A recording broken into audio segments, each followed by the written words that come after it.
네, 안녕하십니까. J클래스 국어입니다. 2022학년도 EBS 수능 특강 독서 과학기술 5번 지문 해설 시작하겠습니다. 첫 번째 문단부터 보겠습니다. 1997년 노벨상 위원회는 감염성 단백질 입자, 즉 프라이온, 이렇게 작은 따옴표 안에 들어가 있는 거는 키워드라고 반복적으로 얘기를 했어요. 그래서 지금 프라이온에 대한 지문이 될 것 같네요. 즉, 프라이온의 존재를 규명하여 뇌에 구멍이 뚫리는 다양한 질환의 원인을 밝힌 스탠리 프루지너 교수를 노벨 생리의학상 단독 수상자로 결정했다. 그러니까 지금 여기 물론 우리가 첫 번째 문장밖에 읽지는 않았지만 일단 키워드는 프라이온이고, 프라이온은 뭐야? 감염성 단백질 입자. 똑같은 말이죠, 그죠? 감염성 단백질 입자, 프라이온에 대한 걸 거고, 뇌에 구멍이 뚫리는 질환과 연관이 있는 것 같아요. 그리고 이거를 밝혀낸 사람은 스탠리 프루지너라는 사람이라는 거 정리하시고, 자, 사실 프라이온의 존재가 규명되기 이전에도 뇌에 구멍이 뚫리는 경우는 목격된 적이 있다. 그러니까 프라이온의 존재를 몰랐던 시절에도 뇌에 구멍 뚫리는 질환은 본 적이 이렇게 나타난 적이 있었겠죠. 18세기 영국에서, 이건 예시지? 양들이 공격적으로 변하면서 바위나 벽에 피가 나도록 몸을 긁는 스크래피라는 병이 발생했는데, 이 병은 19세기 중반에 영국 전체로 퍼졌다. 1898년 영국 수의사 샤를은 스크래피에 걸린 양의 뇌에 구멍이 뚫려 있는 것, 뇌에 구멍이 뚫리는 질환과 지금 관련이 있죠. 발견했고, 20세기 들어 크로이츠펠트 야코프병, CJD라고도 하나 봐요. 게르스트만 슈트로이슬러, 샤인커병 등 인체 뇌에 구멍이 뚫리는 질환도 알려지기 시작했지만 그 원인을 밝혀내지는 못했다. 지금 이 스크래피는 지금 동물의 뇌에 구멍이 뚫린 거였죠. 근데 여기 크로이츠펠트, 야코프병 이런 것들은 사람의 뇌에 구멍이 뚫리는 질환이에요. 근데 그 원인을 왜 그러는지 그런 게 있다는 거는 알았지만 원인을 알아내지는 못했다라는 거죠. 왠지 프루지너 교수가 알아냈을 것 같죠, 그죠? 자, 프루지너는 이거 좀 내려서 해볼게요.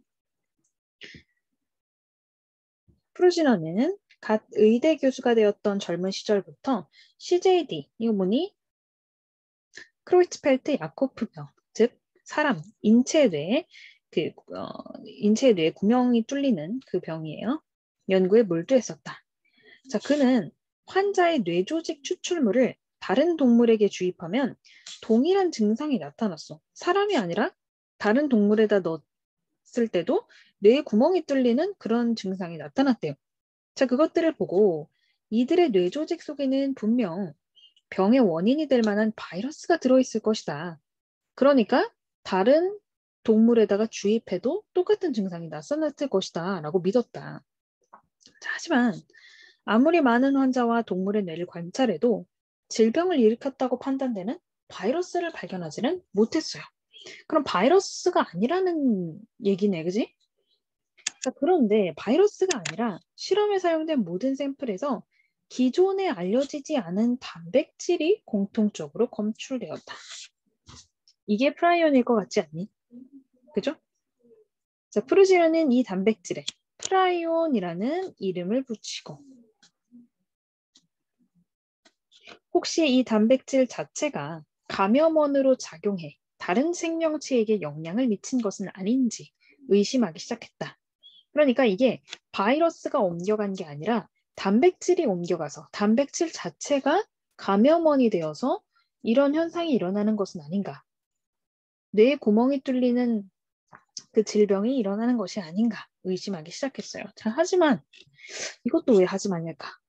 단백질은 반드시 DNA 정보를 바탕으로 만들어진다는 크릭의 센트럴 도그마에 대한 사람들의 믿음이 확고하여, 그 당시에 이제 이 크릭이라는 사람이 그 DNA 여러분들이 알고 있는 그 구조 있죠. 이렇게 생긴 거.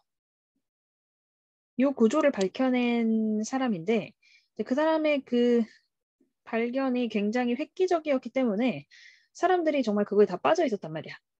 그래서 이 센트럴 도그마, 단백질이 반드시 DNA 정보를 바탕으로 만들어진다라는 그것 때문에 이 프루즈너, 단백질이 감염원이 아닙니까? 라는 생각은 철저히 외면당했대요. 왜 그러냐면 지금 예를 들어서 뭐 사람이라고 해보죠. 사람과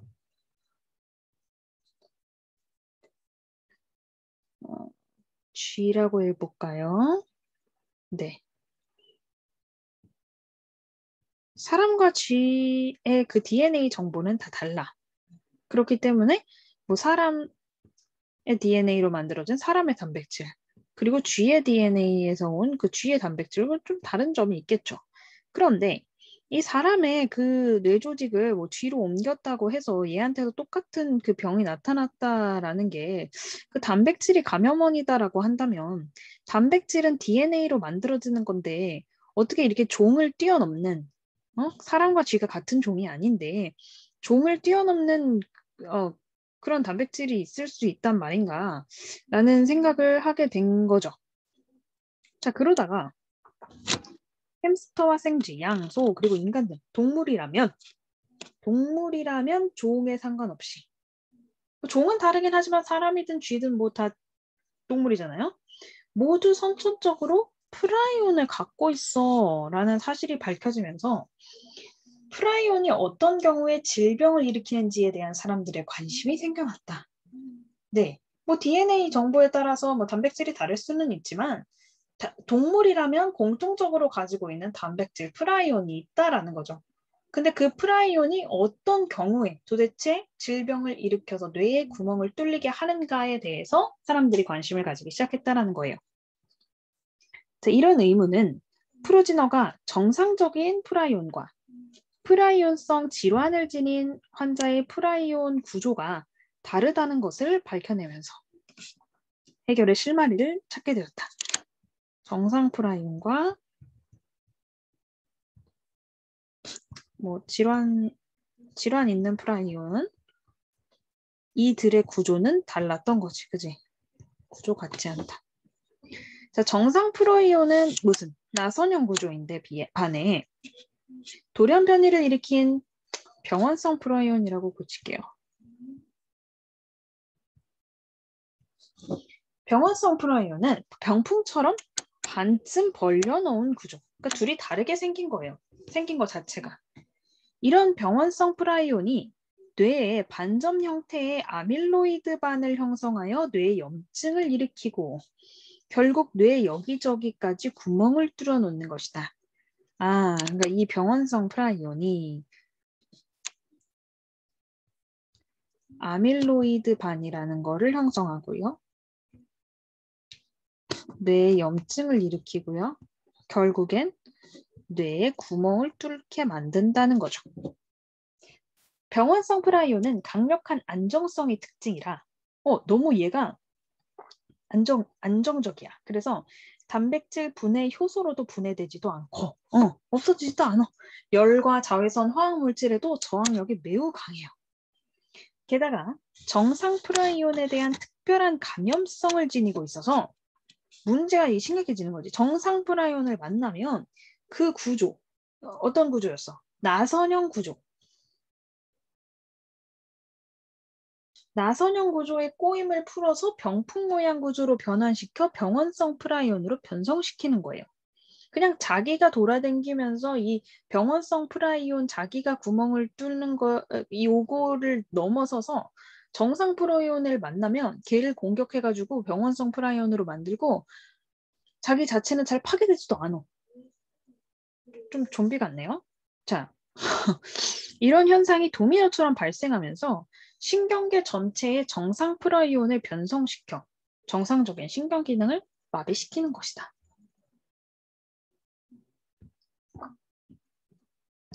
자, 일련의 연구를 통해 프라이온의 존재와 그로 인한 발병 과정이 밝혀졌을 뿐 프라이온에 관한 의문 중에는 이렇게 아직 여전히 해결되지 못한 것들이 많았다.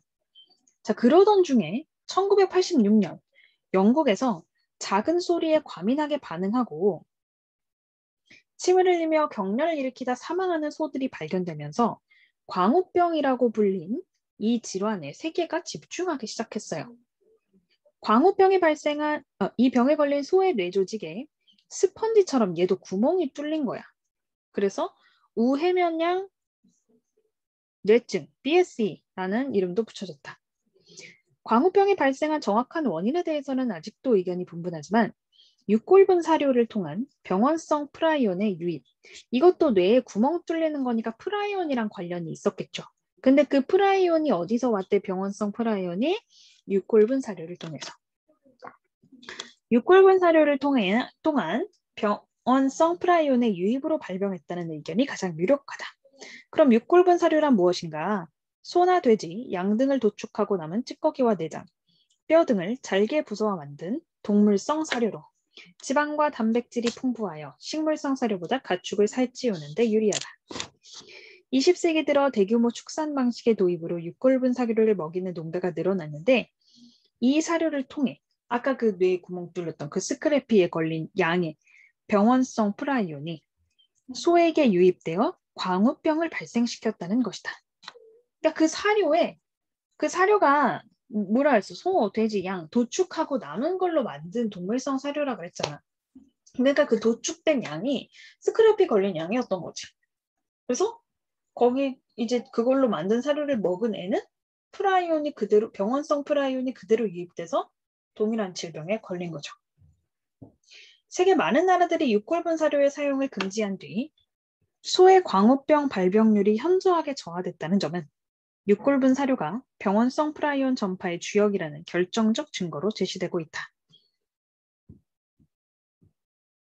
이후 양의 스크래피가 육골분 사료를 통해 소에게 전염되었다는 사실을 근거로 그러면 인간은 어때? 쇠고기를 먹는 인간도 프라이온성 질환에 걸릴 수 있다는 심각한 문제가 제기되었고 실제로 1996년에 광우병에 걸린 소의 고기를 먹고 변이성 크로이츠펠트 야코프 병, VCJD에 감염된 환자가 최초로 보고되었다.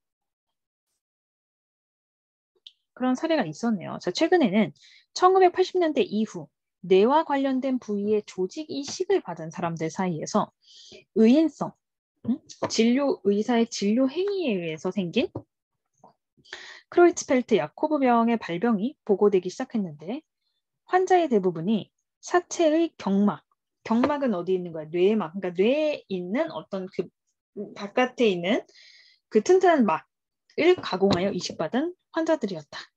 그래서 이는 뭐야? 인간이 프라이온성 질환에 대해 안전하지 않다. 먹어서도 생기고 그걸 이식받아서도 생기는 그런 사례들이 나타났으니까요. 40여 년까지만 해도 존재가 불분명했던 프라이온은 프루지너의 끈질긴 노력 덕분에 그 정체가 밝혀질 수 있었다. 프루지너에 이런 업적이 없었다면 우리는 아직도 광우병의 존재에 대해 모르고 있을지 모른다. 그런데 스크래피, CJD, BSE 등의 원인이 병원성 프라이온이라는 사실은 밝혀졌어요, 이제. 자, 그런데 소화기관을 통해 유입된 병원성 프라이온이 어떤 경로를 거쳐서 신경계로 유입되는지, 그지? 아니, 양고기는 혹은 쇠고기는 먹은 건데, 그럼 먹으면 소화기관으로 내려갈 거 아니에요. 그럼 그게 어떻게 신경계로 유입되는지, 그리고 왜 병원성 프라이온이 유독 다른 시스템이 아니라 신경계에만 문제를 일으키는지 등은 여전히 의문이다. 그래서 우리가 뇌에 구멍이 뚫리는 질환의 원인에 대해서 설명할 수 없었던 부분은 병원성 프라이온의 존재를 발견함으로써 어느 정도 해결이 되었지만 그 프라이온에 대해서 아직 풀어야 할 과제들이 많이 남아있다 라는 걸로 지금 마무리가 됐네요. 그렇게 어려운 질문은 아니었던 것 같아. 자, 그럼 전개 방식 지금 어떻게 되고 있니? 특정 질환, 뇌에 그 구멍 뚫리는 그 질환과 관련된 프루지너의 연구 과정과 그 성과 설명하고 남은 과제를 제시하고 있다. 이거 같은데요, 1번? 2번 뭐가 특정 질환이 발생하는 이유를 완벽하게 밝힘으로써 뭐 타당성을 부각한다. 뭐 이론의 타당성 부각 이런 거 안 나오고요. 아니 그래 뭐 이론의 타당성에 대해서 얘기를 하고 있기는 한데 이론이 그거였잖아. 그게 바이러스가 아니라 단백질이 감염체가 되는 건 아닐까라는 그 이론이 타당하다라는 거는 얘기가 되고 있는 것 같은데 그것만 가지고 글의 전체 내용을 다 얘기했다고는 할 수 없을 것 같아요. 그죠? 내용 전개 방식은 전체 글 전체에 대한 얘기이기 때문에 너무 한쪽으로 쏠리셔도 안 돼요. 뭐 치료 과정 이런 거 안 나왔고 3번에. 4번은 어때? 다양한 이론들과 다른 프로지너 이런 간의 차이점? 아니죠. 특정 질환이 가진 유전 정보들 나열 이런 거 나오지 않았어요? 그래서 답은 1번이에요. 자, 2번. 윗글을 참고하여 기억에서 리을에 대해 이해한 내용으로 적절하지 않은 것은 지금 기억은 뭐니? 스크래피. 그리고 니은은 크로이츠펠트 야코프병. 디귿은 그 변이성. 리을은 의인성. 그렇게네요. 써먹기 전에 써야겠다. 크래피. 니은이 야코프병. 그 다음에 디귿이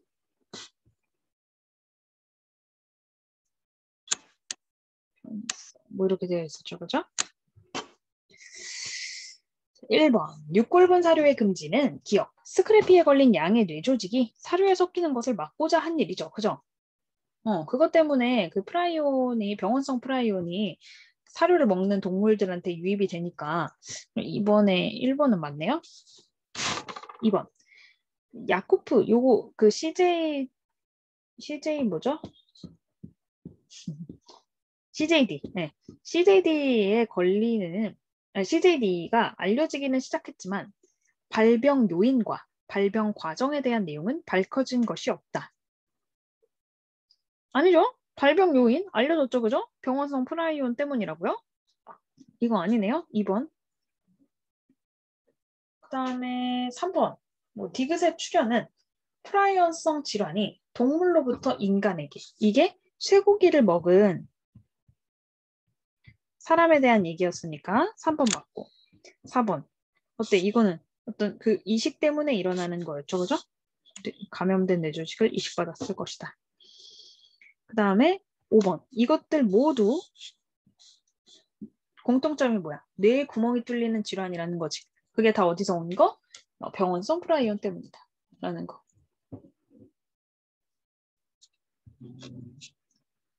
그래서 답 2번 하시면 되고요. 자, 3번이요. 프라이온에 대한 이해로 적절하지 않은 것은 나선형 구조로 관찰되기도 하고.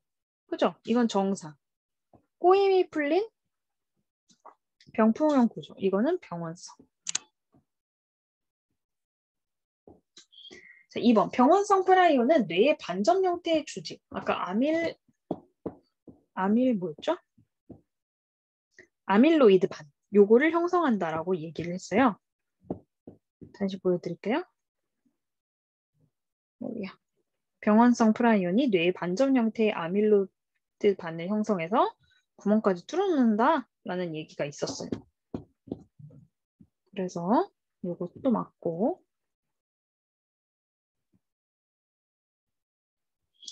3번. 프라이온 유전자를 지닌 동물은 그렇지 않은 동물에 비해 뇌질환에 걸릴 가능성이 높다. 이런 얘기 한 거 있니?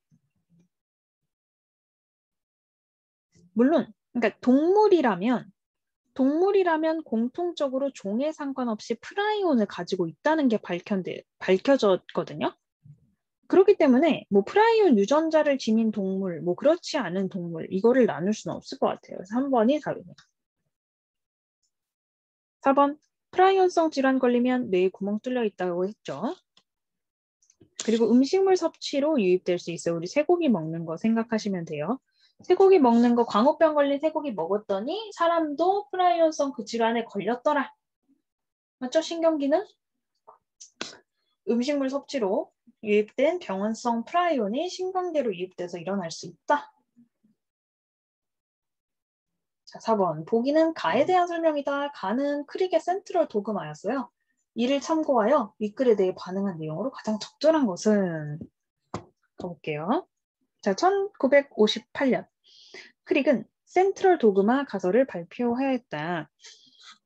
크릭에 따르면 생명체를 구성하는 대부분의 물질은 단백질이고 DNA는 단백질을 합성하는 방법을 저장하고 있고 DNA에 담긴 유전 정보는 RNA로 복사되어 리보솜으로 전해지고 그리고 단백질을 합성한다.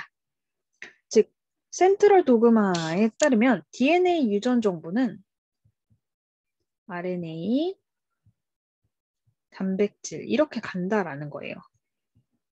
반대 방향으로는 안 된다 이거야. 자, 이런 복제 과정을 참고를 하면 어떻게 되는 거냐면요. 이 단백질이 들어오는 거야. 그지? 단백질이 생명체 안에 들어와. 그런 다음에 이 생명체에 들어온 병원체도 센트럴 도그마 가설에 따라 복제되어 점염되는 것이다. 그래서 DNA와 RNA만이 정보 전달과 복제가 가능하다는 이 가설은 이후 분자생물학의 중심 원리로 자리 잡았다.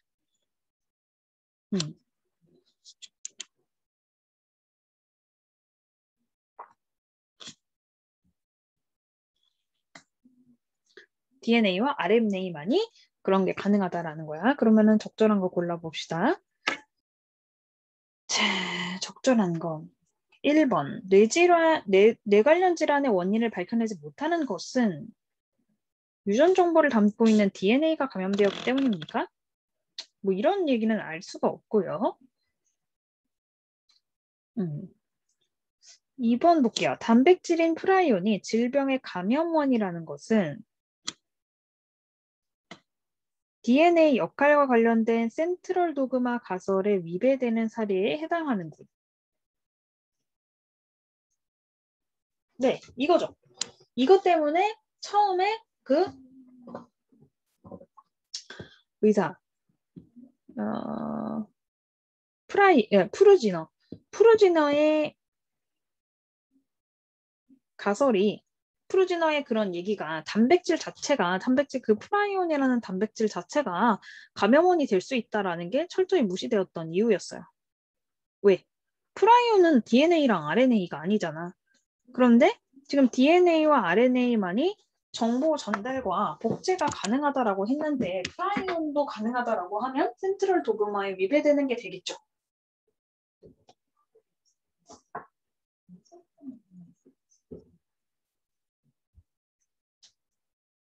자, 그 다음 문제 볼게요. 마지막 문제. 윗글의 프루지너와 보기의 가이주색을 관련지어 이해를 해보시래요. 적절하지 않은 것. 1950년 파푸아뉴기니에 사는 포레족 사이에서는 부들부들 떨다가 전신마비로 사망하는 쿠루라는 병이 있었어. 가이듀색은 부검을 통해 쿠루 사망자의 뇌와 척추에 무수한 구멍이 있음을 발견했다. 우리가 지금 보는 그 질환하고 굉장히 비슷하네요. 자, 하지만 아무리 찾아도 바이러스는 발견되지 않았어요. 프루지노도 그랬잖아. 처음에 바이러스라고 생각했는데 그런 바이러스는 발견되지 않았죠. 가이쥐색은 사망자의 뇌조직 추출물을 침팬지에게 주사하며 다른 동물에게 줬는데 침팬지가 쿠루에 걸린 것을 근거로 친밀한 사람이 죽으면 그 시신을 나눠 먹는 식인 관습에 따라 포레족이 사체의 뇌조직을 섭취한 것이 쿠루의 원인이다라고 짐작했어요. 이후 식인 관습을 없애자 포레족의 쿠루는 잦아들었다. 지금 우리가 보고 있는 그 프라이온 이거랑 굉장히 유사한 사례지 지금. 이를 근거로 가이듀색은 병의 원인이 되는 바이러스는 찾지를 못했지만 크루는 긴 잠복기를 거쳐 바이러스에 의해 발생하는 병이라고 찾지는 못했는데 그냥 긴 잠복기를 거쳐 바이러스에 의해 발생하는 병이라고 발표를 해서 노벨 생리의학상을 받았어요. 자, 그런데 이후에 이 프루지너의 연구를 통해서 이게 바이러스가 아니라 뭐야? 프라이언성 질환이다. 이게 밝혀진 거죠. 자, 그래서 1번부터 볼게요. 프루지너는 질병의 원인 물질 찾아냈죠. 프라이온으로. 그런데 가해주색은 찾지 못했다. 맞죠? 2번. 프루지너와 가해주색은 특정 질병에 대해 원인이 되는 바이러스가 있을 것이라고 믿었어. 프루지너도 믿었어. 바이러스라고. 그런데 그걸 찾지 못했죠. 둘 다. 그 다음에 3번. 프루지너는 가해주색과 달리 서로 다른 종 사이에서 감염성 질환이 더 쉽게 전파되는 이유? 이런 거에 대해서는 우리 그 지문에서 나온 바가 없습니다. 그래서 3번이 답이겠네요. 자, 4번. 프루지너의 프라이온 연구. 이거는 당연히 바이러스로 인해서 프루가 발생했다라는 가이주색의 주장을 틀렸다고 보여주겠죠. 맞죠? 5번. 5번. 자, 프루지너와 가이주색은 둘 다 실험을 통해 뇌에 구멍이 뚫리는 질환이 유전적으로 타고나는 것이 아니라 어떤 그 감염으로 인해서 단백질이 감염체가 되어서 병을 전달하는 질환임을 확인했다. 맞죠, 그죠? 프루지너도 어떤 그 음식 섭취나 뇌의 그 뇌조직 이식 요거 감염으로 인함이라는 거를 밝혀냈고 가해주색도 침팬지에 한번 이식해보고 얘네들이 그 서로 식인 습관이 있었단 말이에요. 식인 관습이. 그래서 그거에 식인 관습을 하면서 그 병에 걸린 사람의 뇌 조직을 섭취를 하니까 동일한 병에 걸렸다라는 질환임을 확인했죠. 유전적으로 걸리는 게 아니라 뭐 DNA 뭐 그런 것 때문에 걸리는 게 아니라 감염 때문이다. 라는 것을 밝혀냈어요. 여기까지 하면은 정리가 다 될 것 같아요. 수고하셨습니다.